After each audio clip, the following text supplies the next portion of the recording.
George, can you start off by telling me, okay, your age? You're, if I'm right, I did the math, it's 94? What's the question again? How old are you? You're 94, is that right? Yeah, you got it. Okay, I was doing the math. You got it. Tell us what year you were born I was in. born in 24. Okay. 1924. A good year. These are the two books these are my copies here. Yeah. And if you could just show them, point them, like One hold of them to each, the camera. yeah. One of each. Yeah, that's right. Okay. Okay, so the first book is... This is the first book. Okay. Yeah, the child of the Great Depression, growing up in downtown Toronto during the 1930s, by George Heron. I wonder if I signed it. Best wishes to Sam. Yes, I did sign it. Well, that was when I came to visit you July last the year. 19th, 2017. Yeah, that was last year when I came to visit you. Yeah. I'll need that copy for just referring to ask you questions. Yeah, okay. Yeah. And the other book, can you tell us about the other book?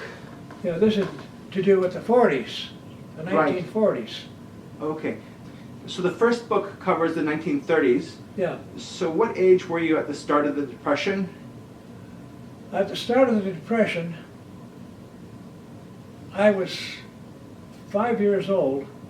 The Depression started, I believe, in 1929. Okay. That's when the stock markets had a problem, Right. 1929.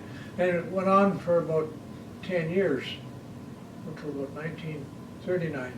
When the war started, things started getting a little better, with more jobs and things like that. When the war started. You got more pay too. You grew up east of Yonge Street.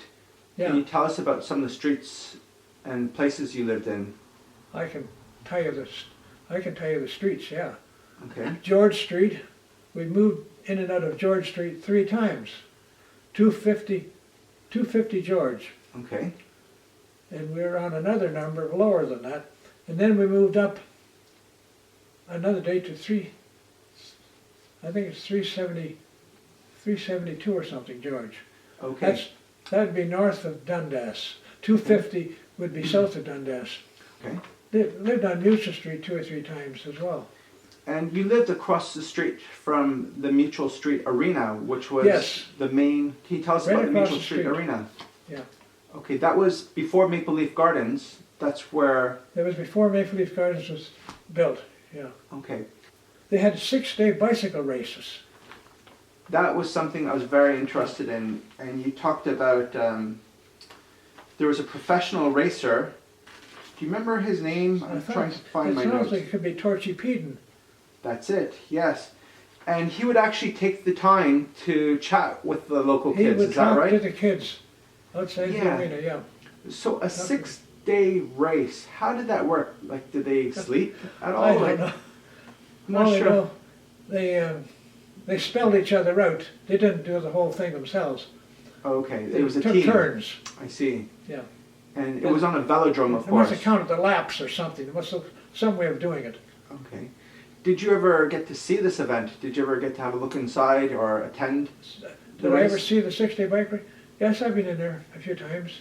Okay, The so, floor was on a slope right, because you had to go around. it had banks and... They had to be on a slope so they could go around properly. Okay. And was Torchy Peden, was he like a local legend? Would he have been a famous cyclist? He Or was a famous rider. I don't know where I think he was a Toronto guy, but Okay. out of that I don't know much about him. No. Do you recall any of the conversations or like any of the discussion you had with him? Not too much. Okay. Some of the other boys had more questions than me. There'd always be a half a dozen boys Right. you'd talk to. Okay. So then you mentioned as well that you lived on Sherburne. Sherburne, 230 Sherburne Street. That was one of the furthest places east of Yonge that we lived. One of the Okay. furthest east of Yonge. Right. And I remember it was very cold one day. It was, I think, 20 degrees below zero Fahrenheit. And when we went to school, they just sent us down to the basement. We didn't stay in the schoolyard. It's too Okay. cold. The basement is where they kept the boilers, of course, and it Yeah. would have been warmer in there. Well, a lot, yeah, warmer Is that why? basement. So that you were closer to the furnace or to the boilers? Yeah, they had a, Okay. well, the furnace, of course, in those days was, they burnt coal. Okay. It wasn't oil in those days. The other thing I wanted to mention is, like, the houses you lived in, they weren't houses you owned. In fact, you didn't have access to the whole house. They were rooming houses. Rooming houses. Okay. In most cases, there was a shared bathroom. Mm-hmm. But then you eventually did move into a house that you could rent. Yeah, we rented a house Dalhousie? around the beginning of the war on Dalhousie Street. Dalhousie, okay, is that how you 195 pronounce it? Dalhousie. And that was quite a luxury to have your And own house that and your own house bathroom. had bathroom, everything, you know. It didn't have a furnace though. It had heaters, Mm-hmm. Oh, which Yeah. which burnt wood or coal. You What did you say, mentioned, Ella? I was surprised that they didn't have a furnace. No, there was no furnace in 195 Dalhousie. okay, On Gerard and Mutual Street, we had a place which the landlord was kind of mean. He didn't bother. Yeah. And we had to burn wooden boxes mainly, to get any heat. yeah, Yeah, he didn't want to. He didn't Okay. want to spend the money, I guess. The landlord ran the store at the corner of Mutual and Gerard. It was a butcher shop. so you would use wood to burn in the stove, is that right? Yeah, To try to heat up. trying to heat the house up. That also did our cooking. We were better off at 195 Dalhousie because we could get coal delivered, and Right. we could burn. We had a couple of stoves, coal Okay. burning stoves. Can you tell us about the wood, where it came from, and how you collected it? A lot of the wood collected, I got on, I think they called O'Keefe's Lane. It was a one lane east of Yonge Street. And of course, a lot of those stores in Yonge Street had their goods delivered in wooden boxes. Mm-hmm. And very often, I would go over and see if I get a couple of wooden boxes. And my parents paid me a nickel for every one I got, Right, okay. because we could keep warm and we could cook. You mentioned there was a Simpsons. The Simpsons, is it the mail order delivery center or warehouse? Oh, Simpson's and you mail get- order. You could get boxes from them too, is that right? Yeah, we got wood from there too. Okay. Wooden boxes and skids and things. Simpson's mail order. We lived right across the street from that. Okay. And they had horses to draw, to pull their wagons. Yeah. Throughout the 30s, you mentioned that horses and wagons were still in use a lot. Like people were Oh, yeah, delivering in the milk, 30s. bread, Yeah. and you They had. started to disappear in the 40s. You still had a few bread men and milkmen in the 40s with horse-drawn things. Okay. And you were saying the manure that the horses left behind was never a problem because people were happy to collect it and use in their garden as fertilizer. They did that, yeah. A lot of people do that. Okay. Am I right in saying that you would also, when you were younger, get boxes from Simpsons and build forts? And you built a 2-story affair one time with some of the wood that you got from the crates. That Yeah. was like things that kids would do back then, is to build like Yeah, little yeah. huts. I got them in the lane, yeah. Was Dalhousie a rival when you played baseball? You used to play baseball at Normal Park. Oh, yeah, that big block there on Church and Gerard, south of that, Church and Gerard, that was a normal school. It was a normal school there. And later on during the war, they trained people, mostly Norwegian flyers, in the training, or Okay. Air Force training. That's what it became. Before they were moved on to an air base to Yeah, yeah. to pilot planes. And now it's part of school. What's the name of the school? Ryerson. Ryerson, yeah. Yeah, Ryerson, Ryerson University. Part of that school now. So there used to be a park there, and you would have baseball games, Oh yes. and The Dalhousie Street kids against the Mutual Street kids. But you eventually became a Dalhousie Street We kid. became one. First of all, we were a Mutual Street. Okay. Then we finally changed to Dalhousie. But you have an Irish connection. Your father was Irish, is that right? Or was I it would your say mother? so. Irish, between Irish and English. Yeah. And He was born in 1885. He was born in 85. He was a World War I veteran. it was because of his veterans allowance Yeah. that you were able to survive because... We were able to survive more or less just, but he worked on a salvage truck, and that helped quite a bit because he could buy steak for 20 cents a pound. So if he earned $1 a day on a salvage truck, it's pretty good. First of all, the salvage truck, can you tell us what it was? It was set up for veterans, like it was an occupation that was only intended for veterans, I believe. Yes, just veterans. And they went around to the more wealthier areas like Yeah. Rosedale. That's right, and they helped clean out the Rosedale and Forest Hill. They helped the maids and the women that lived there clean out the basements. So they took a lot of things away, like old toys or furniture, magazines. And All sorts of sometimes things. gramophones, because Even a you gramophone. acquired... We had a gramophone at one time, yeah. That's right. And And lots of records. your father would bring home comic books and Oh yeah, all sorts of magazines. things. They and would be worth thousands of dollars today, some of the ones he brought home. It The sounded first like... issues. Okay, even though your family was quite poor, you had this luxury of every day, it felt like Christmas because your dad would sometimes come home with something new. Some toy or other, yeah. Yeah, and the Sure. toys, of course, were made of tin or metal back then as opposed to plastic. That's right, they're better quality. Another job your dad had, working on the Bloor Street Viaduct. Oh yeah, that was one of the things. I think the picture's in the book. Helped to paint the viaduct. Okay, That was one of the few jobs he had, right. because okay. jobs were hard to get during the Depression. In your book you describe his arm akimbo. It sounds Japanese. Means you have your Okay. hand on your waist, like that. That's a kimbo. Okay, is that like a fighting position or something like that? That's Okay. It shown in sounds... the picture. Right. I think he's the only one with an arm on the kimbo. Yeah. So that must have been a very dangerous job because I don't imagine health and safety, there was like Well, a lot of importance on health I and guess it safety could back be. then. It could be dangerous. In those days, the government didn't insist too much on safety. So you just sort of took your chances. You had some friends that were better off because their father worked as Right. elevator Yes, I had a controller or controlman. What's that role? I had a couple of friends who, they were brothers, Harry and Joe Keene, Harry and Joe Keene.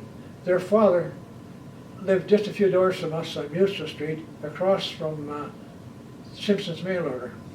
And their father ran the elevator in Simpson's mail order. So he got paid. He got about $20 a week, which is more than we got. Okay. So also he could buy things at an employee's price. You get things cheaper.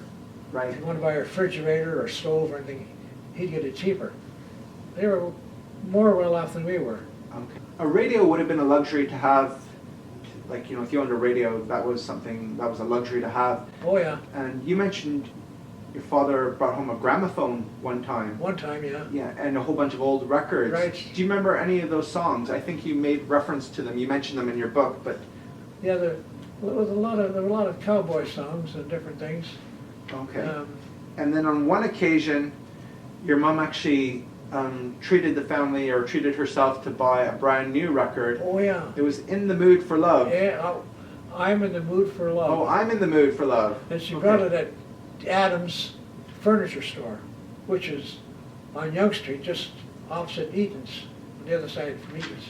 Yeah, 35 cents she paid for that. There was a cowboy who sang,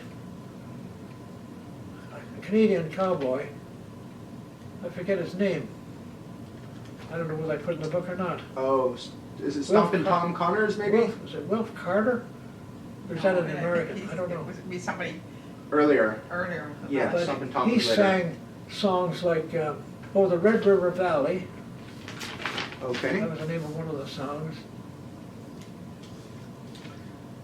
And the Keens, like, because their father was working for Simpsons, Yeah, I remember you writing, like, going to their place on winter nights or evenings was like a real treat because their place was always warm yeah. and they could afford things like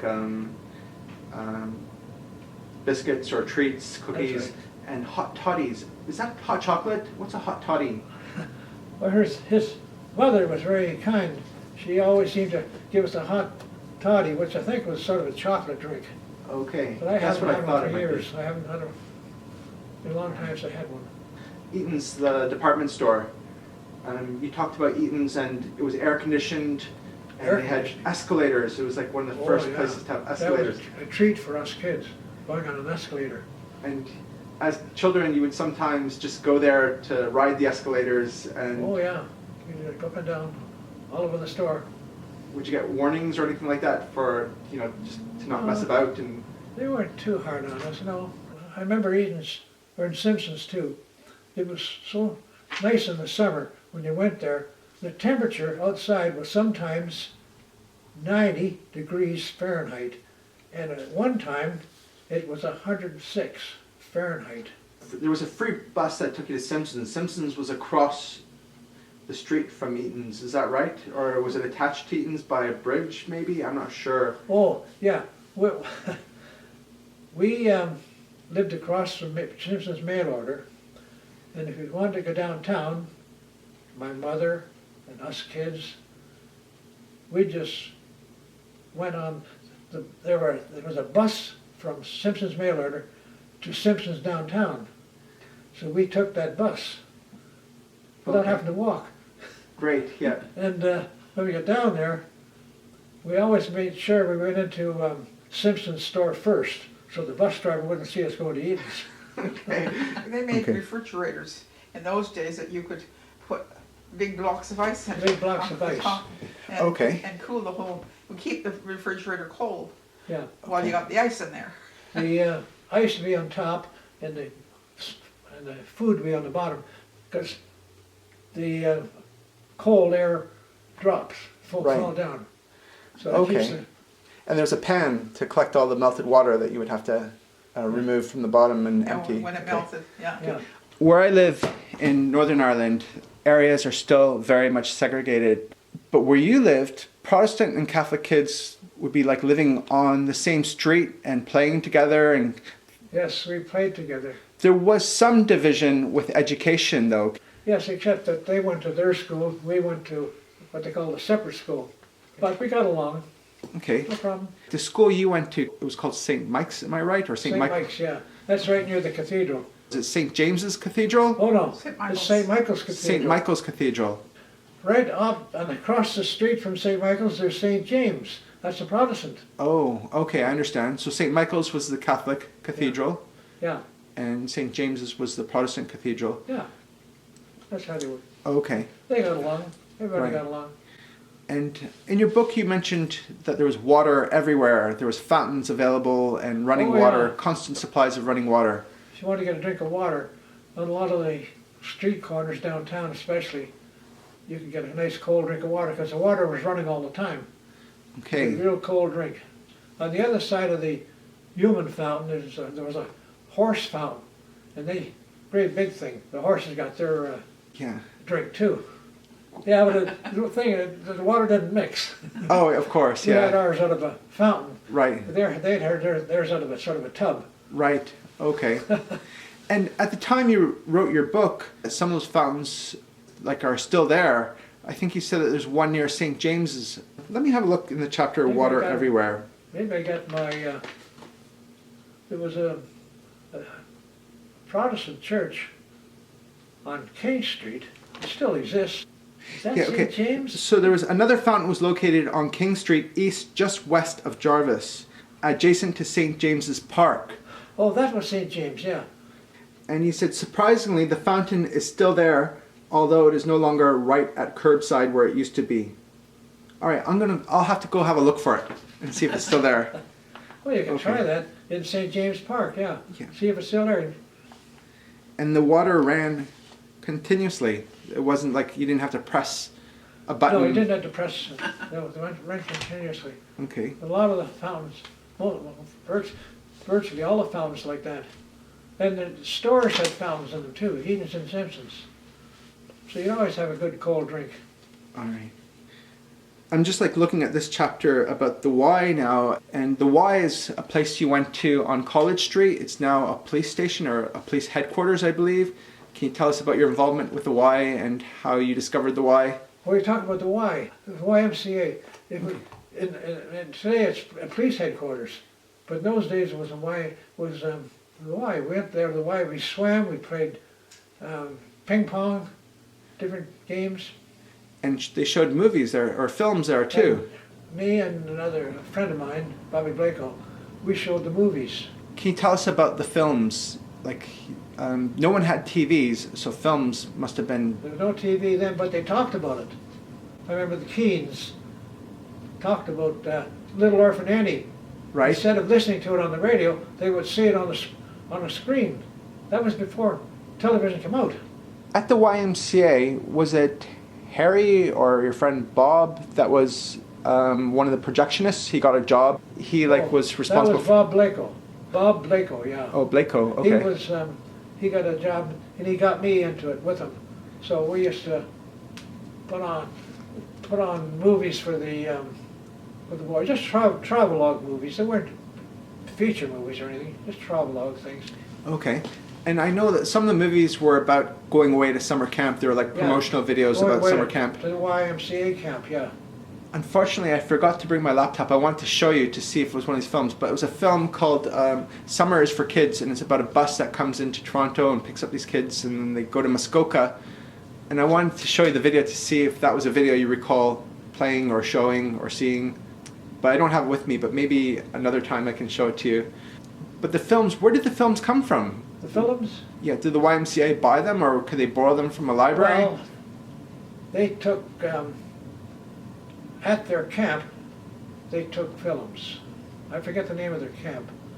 And every year they had a different film. Okay. But it was all about the kids, boys. It was always boys. This is the YMCA, Young Men's Is it Christian? Association, yeah. Okay. So, and also, we saw some travelogue films, Okay. which I guess some of the theaters showed, but we got them. They were 16 millimeter, not 35. No. And an advertisement. There was an advertisement film of Dunlop's tires. I think it was Dunlop's. Okay. Yeah, different things like that. And So we showed the kids the films. and sometimes the camera was like on loan or was being hired out to for some other club, and your friend Bob would get streetcar fare instead. Some businesses, for some reason, had some films to show to their employees, and they got in touch with the Y. They must have paid the Y something Right. because the Y had the equipment, the machine and the sound box, and the Y gave us a quarter for us to go and show the film at these business places. It could be in a hotel, some business place, Right. and. Okay. The quarter was actually meant for your travel so Yeah. you could bring the That's equipment up on for the the- streetcar or a bus. Paid for the streetcar, but sometimes we'd use some of that money to buy a chocolate bar. Or Okay. a bag of potato chips, Um, 5 cents each. I remember from reading your book, you would sometimes even just use a wagon and transport all the equipment and go by foot, and you could. Sometimes we did that, if it wasn't too far away. Okay. So we kept the whole quarter. Yeah, brilliant. Jeez. Okay. The camp you went to, it was free. It was like you didn't have to pay for it. The camp? Yeah, the summer camp you went to. Yeah, that was a free camp. Okay. Yeah. And for how long was it? I think it was only for 2 weeks. It was no Okay. more than 2 weeks. Okay. And I read that it was somewhere Nipissing. I'm not sure how to say it. Lake Nipissing. Well, Lake Nipissing is up in that area. That's what you wrote in your book, yeah. That's where we went to then. Okay. They went on a bus. But George, when you went, it was without your parents. So can you tell us about, how your parents would, they wouldn't have to feed you for 2 weeks. I guess they'd save a little money. They would save a little money, yes. But they were very generous. There's always, yeah, I see what you mean.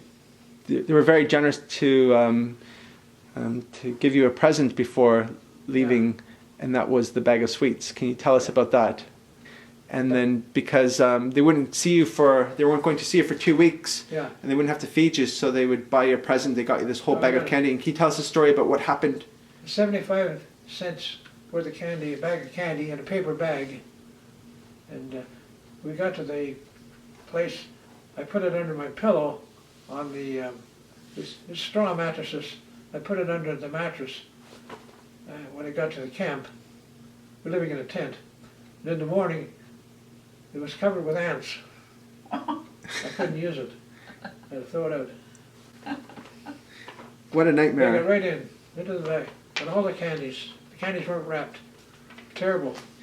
And it was 75 cents worth, which was a lot of money because Well, it's 'cause Oh, in that days, were a lot of money, yeah. you could steak buy... was going for 20 cents a pound.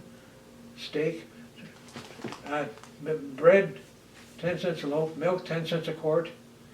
Okay, Yeah, you not could a- buy a meal for 15 cents. You could buy like a proper dinner for 15 cents. Is that right? There was a place on Sherburne. Yeah, down Church and down at Queen and Sherburne, where a lot of homeless people lived. Like there's like a lot of homeless people there and shelters now, but back then, was there many homeless people living in that area?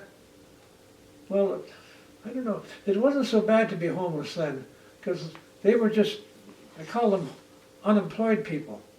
They Okay, were unemployed. They were looking for work, just down on their luck. down on their luck. And they could get a meal, 3-course meal, for 15 cents. And sometimes us boys went down there. We got the meal for 15 cents. Okay, Yeah. Oh, fish and chips was a favorite meal of us. And there's all kinds of fish and chip stores downtown.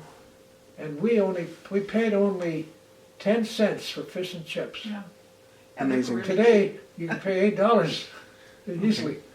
closer to Carlaw and Queen, would you ever adventure as far as Carlaw when you were growing up, or was that like too far away? The reason why I mentioned Carlaw is because there's still a fish and chip shop called Reliable Fish and Chips, Yeah. and it's been there for many, many years. I'm Still wondering there? if that's a place that you know of. That's where her mother used to go downstairs and buy fish and chips. Okay, all right. So it's, It may have been more than 10 cents then. It may have been maybe a quarter. going back to the that restaurant, it was run by Chinese people. Can you tell us about the Chinese? Because the area you lived in was mostly English, Irish, Scottish, Yeah. but then there was a small Chinese community on Elizabeth Street. You said, is that right? Yeah, that's where they mostly were. But they branched out in the city in laundries. They run laundries and the odd restaurant. There was Italians too that came to your. They didn't live in your neighborhood, but there's Italians that went to your school because they were Catholics and Yeah, you went to a that's right. Catholic school. And the Italians lived, again, west of Yonge, and Normally speaking, yeah. okay. Was the Italian population as big as the Irish, English, Scottish community that you lived in? No. There were. So, like, how many Italian kids there do you were think? some It's called Little Irish Italy. I think people, it's called Little Italy. Yeah. Yeah. Okay.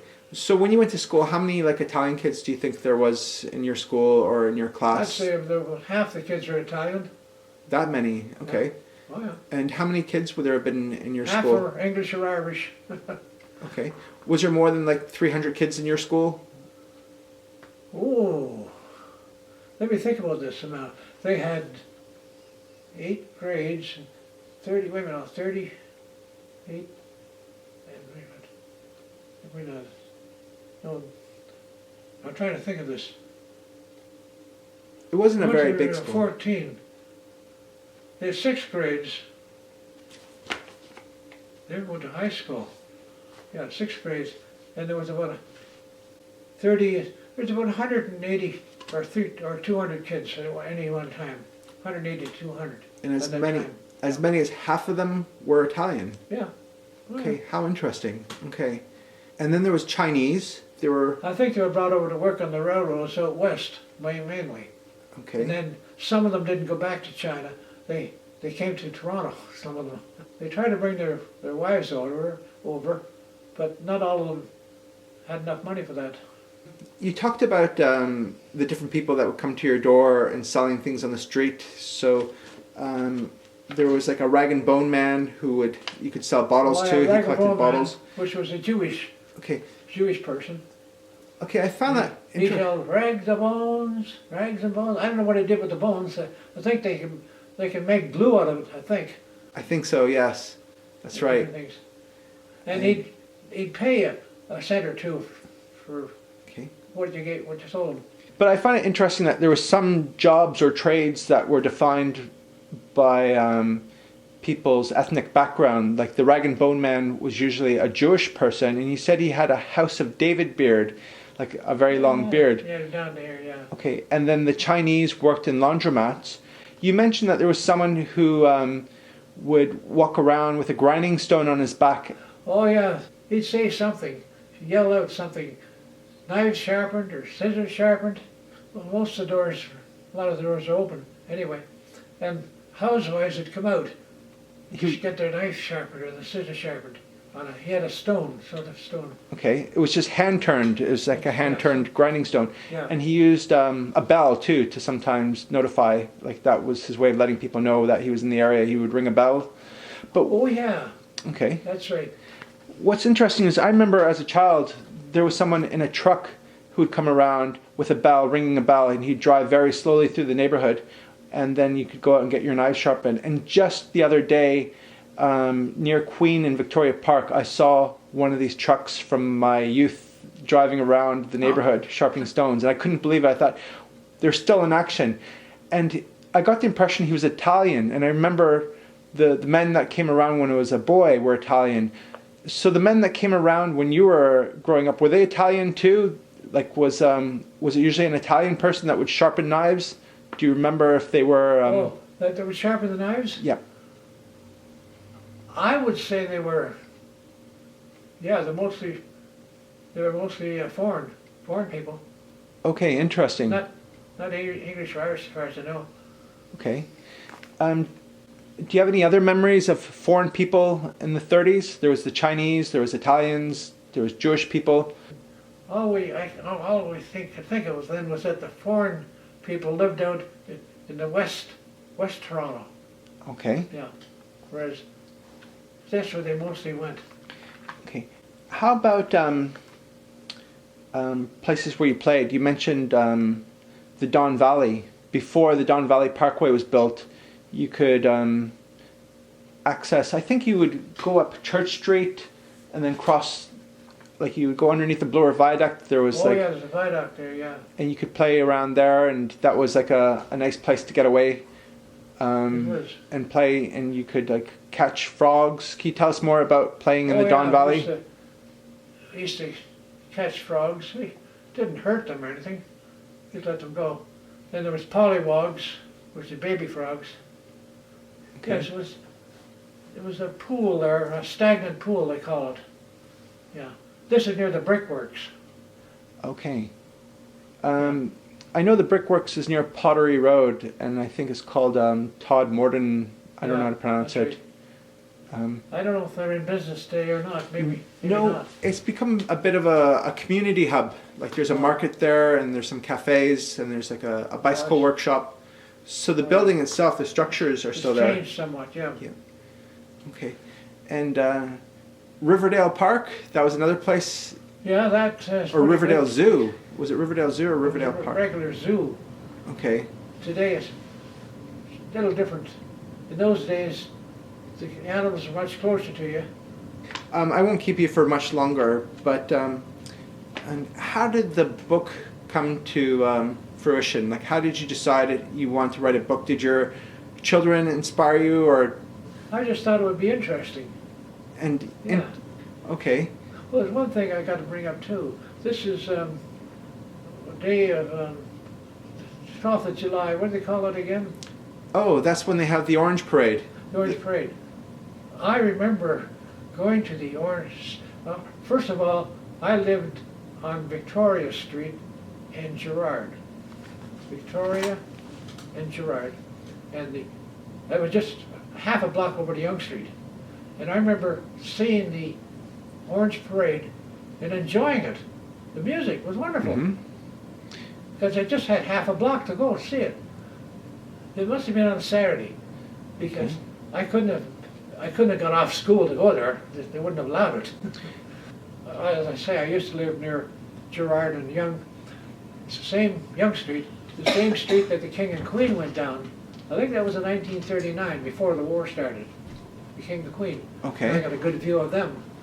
You mentioned the centenary year, and in Riverdale Park there was a big celebration involving parades and festivities.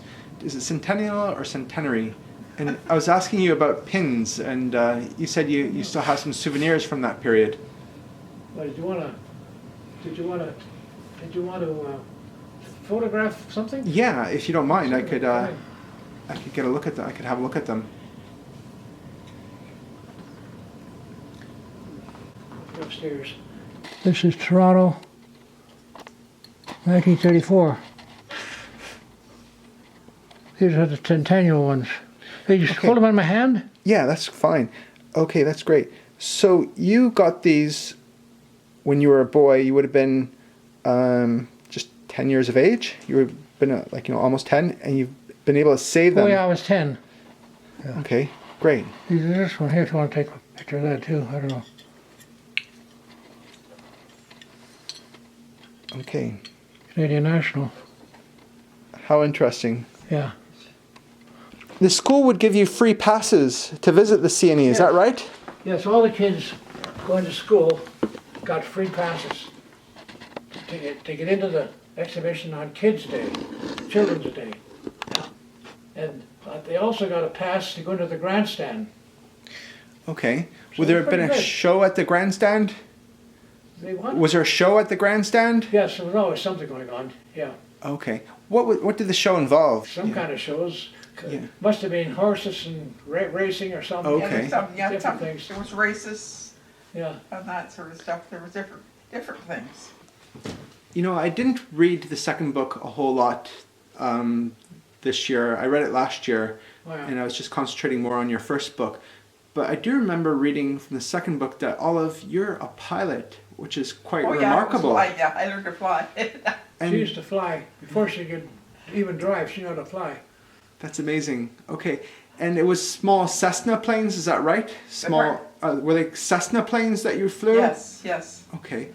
Did George ever go flying with you, Olive? Did George ever? No. Never. No, I was never. We actually started going together when I was flying. Isn't that when we started going together?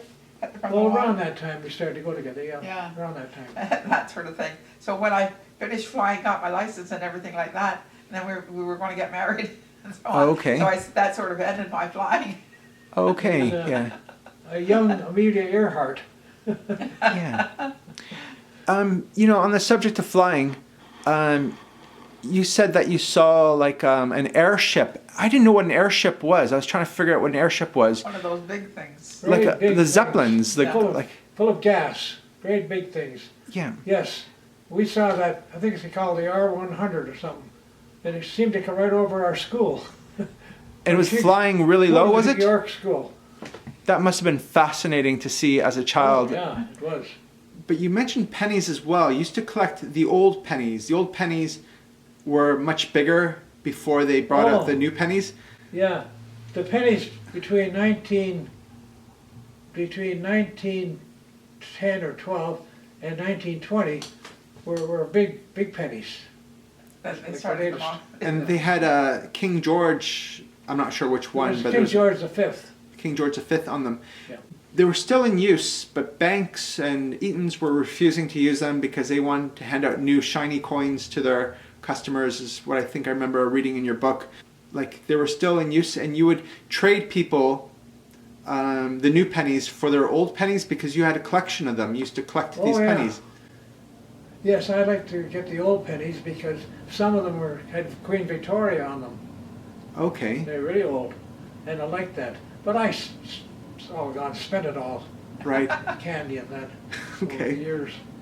And another thing you collected that you wrote about in your book, which I find amazing because I did the same thing as a child, was bits of foil. You guys used to collect any foil wrappings and press them into a ball yeah. and make a giant foil ball. You guys used foil paper from, like it was used for lots of things, from confectionery, food. Yeah. I don't know, maybe they use it for cigarettes. Can you tell us about butterflies, about chasing after butterflies and collecting? Well, if I had a butterfly net, I could go outside and catch one. What do you call those butterflies? Monarch. Monarchs. They come here. Right. We have plants that monarchs come to. The In buttermilk the old plant. days, Bobby Blako and I had nets, and we'd go to the ravine or Sunnyside or the island and try to catch various types of butterflies. Yeah, we did that. It was a Okay. hobby. George, one last thing. My battery light is flashing, meaning I'm going to run out of battery here. Oh. Yeah. But can you tell us about your memories of mounting butterflies? You used to collect the butterflies, and can you tell us about how you acquired the materials to preserve them? Like, you know, you talked about using a cigar box and bits of glass. We went to the cigar store. There was a cigar store on Yonge Street, which we went to very often to buy candies. So the guy knew us, and we asked him for empty cigar boxes. In the cigar box, we put down some sort of felt, maybe white felt or something, I don't know, and laid the butterflies on top of that. Then on top of that, we got a piece of glass, the right size. Okay. We go to a hardware store, and they were throwing a lot of glass out that they Offcuts. that broke. So we had a glass cutter. We'd cut the right size. The glass would go on top of the Yeah. things. The So butterflies. but it's all gone now. We Yeah. never saved Okay. any of that. Yeah. I find this really interesting because I'm reading there's a book that I have in Ireland about someone growing up in Belfast, and they did the same thing, and Yeah. it's interesting how, like, Same things happen, I guess. yeah, it's like my battery light is flashing. Oh, yeah. So It's just about finished. yeah, and I've been here for 2 hours, and I feel like Oh, I'm yeah. imposing now Well- by staying longer. So I hope you got enough Yeah. lots of information. And this book belongs to you. okay, thank you. Okay.